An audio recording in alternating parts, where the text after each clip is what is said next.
सिसोदिया। तो नरेंद्र मोदी जी ने हड़काया, डांटा, बिगड़ा, बोले हमारा मकसद ही फेल हो जाएगा। जिन लोगों पे कार्रवाई करना है उन पे कर ही नहीं रहे। बनाओ फर्जी मामले, बनाओ फर्जी मुकदमे, करो मानसिक उत्पीड़न, किसी भी तरीके से अपराध सिद्ध करो, और तब बिना साक्ष्य, बिना आधार, बिना किसी सबूत के मनीष सिसोदिया को गिरफ्तार किया गया। कोई कहता है 10,000 करोड़ की रिश्वत खा ली, कोई कहता है 20,000 करोड़ की रिश्वत खा ली, कोई कहता है 1,000 करोड़ की रिश्वत खा ली। मैं भाजपाइयों से पूछना चाहता हूं, तुम्हारे तोते ने 14 घंटे छापेमारी की, सीबीआई ने 14 घंटे छापेमारी की मनीष सिसोदिया के घर, कुछ नहीं निकला। गांव में छापेमारी की, वहां भी कुछ नहीं निकला। दफ्तर में छापेमारी की, वहां भी कुछ नहीं निकला। बैंक का लॉकर चेक किया, वहां भी कुछ नहीं निकला। अरे बेईमानो, तुम्हारे लोगों पर बीजेपी के एमएलए के बेटे के यहां 6 करोड़ रुपए तो कैश रिश्वत बरामद हुई, कैमरे पे बरामद हुई। क्या कार्रवाई की उसके खिलाफ? कहां है तुम्हारी सीबीआई, ईडी? कहां है तुम्हारा इनकम टैक्स डिपार्टमेंट? जो भ्रष्टाचारी तुमसे जुड़े हुए हैं, वो चाहे मुकुल राय हो, शुभेंदु अधिकारी हो, हेमंत विश्व शर्मा हो, अजीत पवार पर कहते थे सिंचाई घोटाला है, येदियुरप्पा पर माइनिंग घोटाला, व्यापम घोटाला, शिवराज सिंह पर, नारायण राणे पर सीबीआई की जांच चल रही थी। जो बीजेपी में शामिल हो गया वो राजा हरिश्चंद्र हो गया, उसके खिलाफ कोई कार्रवाई नहीं होती।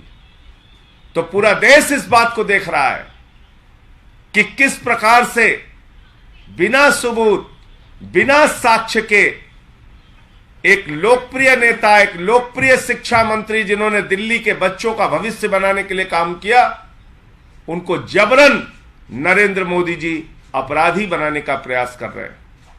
और समय आने पर इस देश की जनता और दिल्ली की जनता इस बात का जवाब देगी। आपके कोई प्रश्न? किसकी शहर पे मानसिक उत्पीड़न कराया जा रहा है, क्या आपका आरोप? भारत की सरकार और नरेंद्र मोदी जी देश के प्रधानमंत्री हैं, और किसकी सह पे हो रहा है?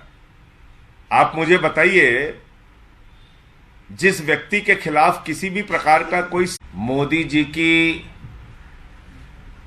प्रताड़ना, उनकी कार्रवाई, उनका उत्पीड़न इस कदर बढ़ गया है कि जिस व्यक्ति ने दिल्ली के 18 लाख बच्चों को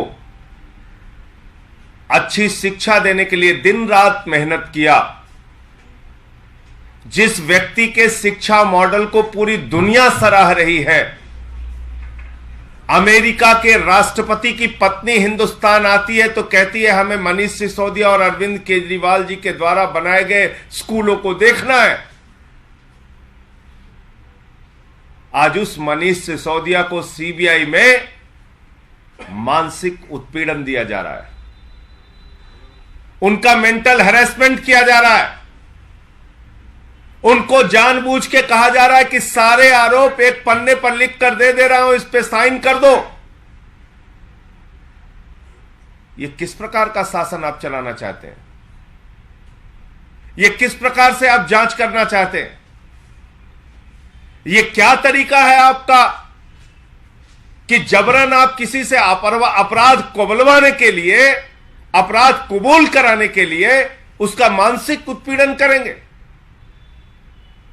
और ये बात न्यायालय के सामने कल मनीष सिसोदिया जी के वकील ने और मनीष सिसोदिया जी ने न्यायालय को बताया।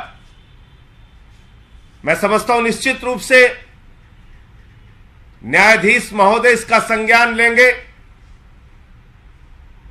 लेकिन अगर आप इस पूरे मामले को देखिए,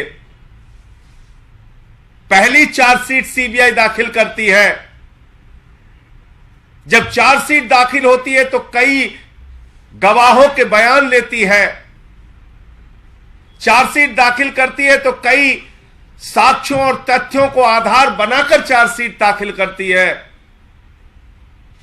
लेकिन उस चार्जशीट में किसी ने नहीं कहा कि मनीष सिसोदिया कहीं से भी साजिश करता है या उन्होंने कहीं कोई पैसे की लेन देन की है या कहीं उन्होंने कोई रिश्वत खाई है।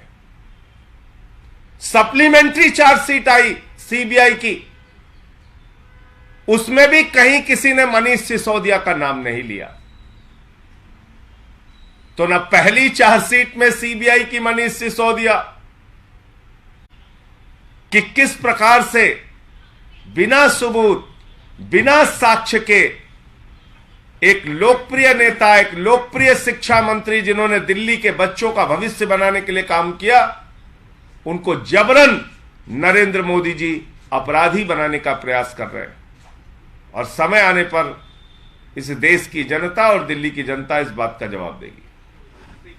आपके कोई प्रश्न? आरोप क्या लगा रहे हैं? किसकी शह पे मानसिक उत्पीड़न कराया जा रहा है, क्या आपका आरोप? भारत की सरकार और नरेंद्र मोदी जी देश के प्रधानमंत्री हैं, और किसकी सह पे हो रहा है?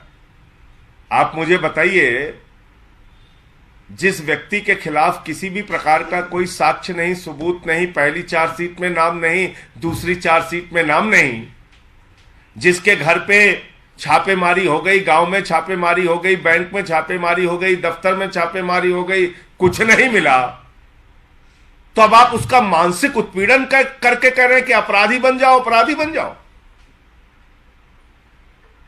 यह किसके कहने पे किया जा रहा है?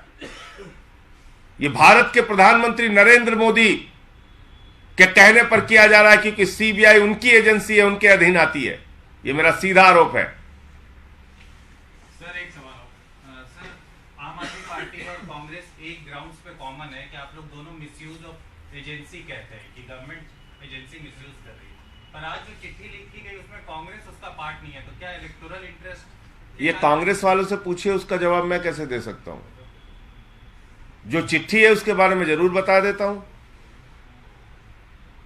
पिछले 8 वर्षों में ईडी ने 3000 छापेमारी की, लगभग 95% छापेमारी विपक्ष के नेताओं पे किए गए, और कन्विक्शन रेट जो ईडी का है वो मात्र 0.5%, 0.5%, यानी कि 3000 लोगों पे छापेमारी हुई, 0.5% लोगों पे आरोप सिद्ध हुआ, बाकी आरोप झूठे थे। तो सीबीआई का, ईडी का मिसयूज हो रहा है, ये तो खुली आंखों से आप देख सकते हैं।